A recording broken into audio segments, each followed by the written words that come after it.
Here what we have today is a Willcox Gibbs Tuck Marker that came with a treadle machine that I recently got. It's a Willcox Gibbs original treadle, so assuming these came with it, it's a 1900 treadle, so these attachments I have with it are probably from 1900 or so too. And what came in this box was the marker itself and two plates, and I'm going to show you the two and how the two different ones work. And it's this really neat, well made, beautiful pieces of solid metal, nickel plated metal that are just really nice quality and beautiful to use and look at. And it came with a little sample of a tucking that is original, that came in the box when this thing was shipped out. And I know that because others have nearly identical samples in their boxes as well. And so this came with this. This is some kind of a gauzy kind of muslin or linen, probably a linen. And it also came with its little page of instructions. It's a really nice drawing of how to set it up and what the parts are named, and tells you how to use it, and it tells you towards the bottom about the second plate. Apparently was something you could buy in addition to the standard tucker, and it allows you to do 1/8 of an inch or less tucks. So the regular standard plate wouldn't let you go that small, so apparently there must have been some demand for more narrow tucks. So this one would be the larger plate that I'm sliding back and forth, and that's the guide. And if you look on the edge of the guide where it's going to guide the fabric along next to the needle, that one's solid. The one on the other plate is broken in half. It's got a space in it where that foot can nudge up closer. And that's the difference between the two. This one's much more adjustable so that you can make a large tuck, and quite a large tuck, while the other one only gives you a little bit of space to make 1/8 of an inch or smaller. And so it had both of these plates in there, and it cost you a whopping 20 cents to get that second plate to do the more narrow tuck back in 1900 when these were being sold. So here I'm putting it on the machine with a thumb screw, and that locks it down, and of course I can adjust my guide.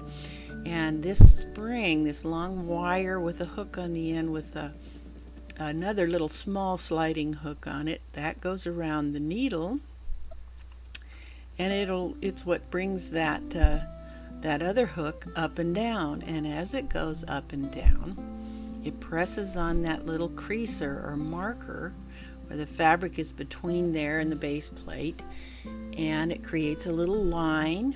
That is where you will put your next tuck. So each time you do a tuck, you get this little line, and things are evenly spaced between your tucks, and it works amazingly well. I've seen videos where people are making tucks by using a ruler and drawing lines and ironing it and all that, and that works too. But this works really, really well, that I think it's probably the easier way to make tucks if you're going to be doing them. And here I've made one tuck already, and I've got it folded underneath, and I've got my next line ironed. The rest of the demonstration that I don't iron these, so you can iron them. If I was doing a project I was really being careful with, I probably would iron the folds, but in the demonstration here you can see that you really don't have to. That little crease that it puts in there makes a very good folding line, and your tucks come out straight without having to iron them, so it's just a choice. So here I've got the presser foot down, and this is going to be about a 1/4 inch wide tuck, and they're spaced real close to each other, so there's not a lot of open fabric between them.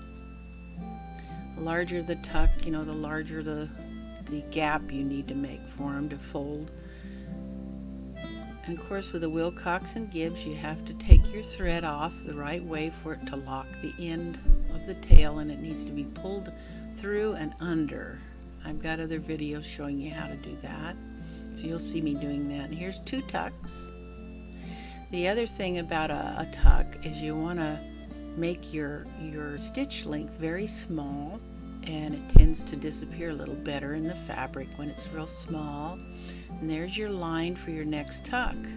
So I'm going to fold that over, fold the other tucks underneath so they're out of the way, put it in there, put it in the presser foot, and drop that down and make my next tuck. And really, this goes pretty fast, and the accuracy of the spacings and the size of the tuck are really good. They make really, really nice tucks that are just pretty much close to perfect. The more you do it, the better you get at it. And there's 3 tucks and our little fold line.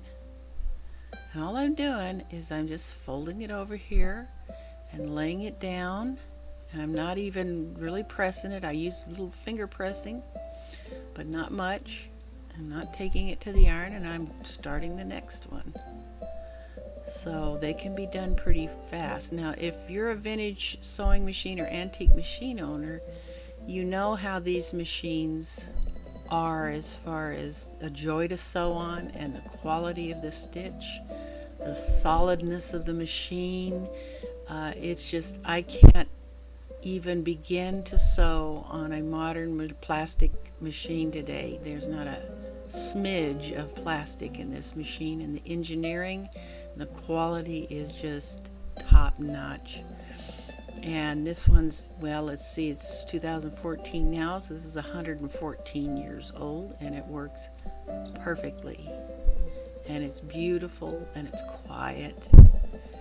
And this is a chain stitcher. If you're not familiar with what chain stitchers are, it does not have a bobbin, and so it only uses the top thread, and you don't have to fiddle with changing bobbins. And it does a chain stitch, and basically, if you know what it's like to unzip a bag of dog or cat food, that is a chain stitch that can come unzipped like that. And a lot of people worry about a chain stitch coming apart on you or being a problem that way, and I suppose in some clothing it'd be something you'd want to worry about. I have done a quilt with my chain stitchers, and so far it was a queen size quilt, and so far it has just done great. I haven't had any problem with it coming unchained or unstitched because it's a chain stitch. And there you go, you got 5 nice little perfect looking tucks. And here in the next line for your next one, I ironed them here, and here they are, all nice and pretty. And aren't those beautiful? Look at how perfect they are. Now it's backside too. Looks really nice. Now tucks are really neat, I think. They're such a classy part of a design. Now here I'm going to use that smaller tucker, the one that does the 1/8 of an inch or less, and you can see it looks different by quite a bit. It's got different slide plate for the size of your guide, and then if you look at those 2 guides, one's solid across and this other one has a gap in it where the foot can be right up next to it without hitting it. So we'll try this one out and see what these little tucks look like.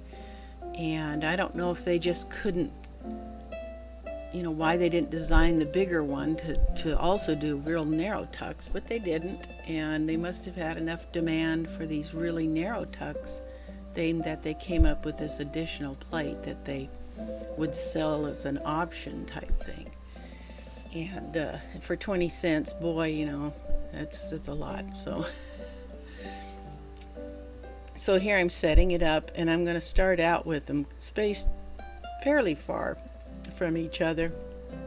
And these little tucks turned out, after I made them and measured, they're 1/16 of an inch, so they're very, very tiny. They're just a pinch of material that is sewn and makes a nice little crisp tuck.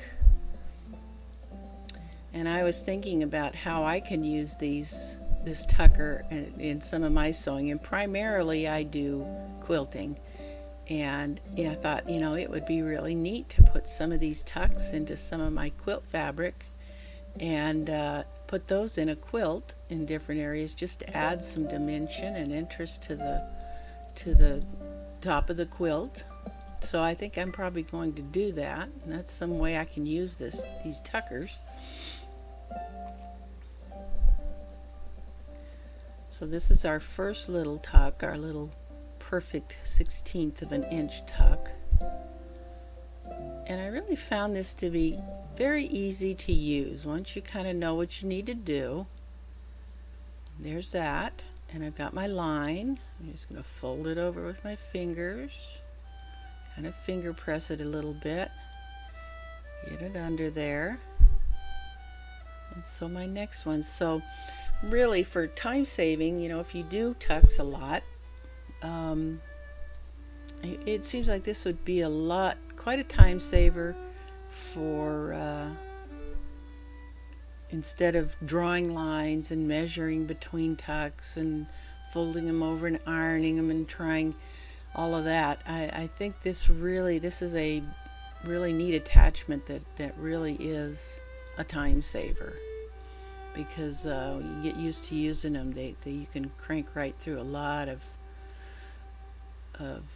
time-consuming tucks otherwise. And I think tucks in a garment are just so classy looking, really neat. Just adds such a interesting dimension to the fabric.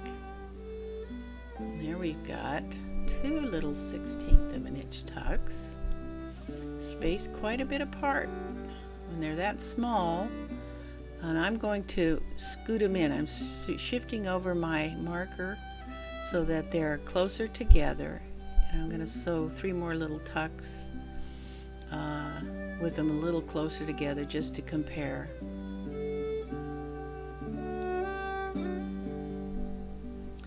But I love sewing on my old antique machines. I'm primarily a treadler. I also use hand crank machines, so most of my machines are true antique machines. I have vintage machines, but only ones that are still 100% metal, and I only have a few electrics, but I do collect and enjoy all my machines. There's different things about different machines that I don't really have favorites. I like them all. Now there's a nice little tuck. Now you can see that line is much closer to the tuck from the previous one. But that little crease really is straight and nice, and makes it easy to just fold it over without having to iron it, and put it in there and sew that tuck.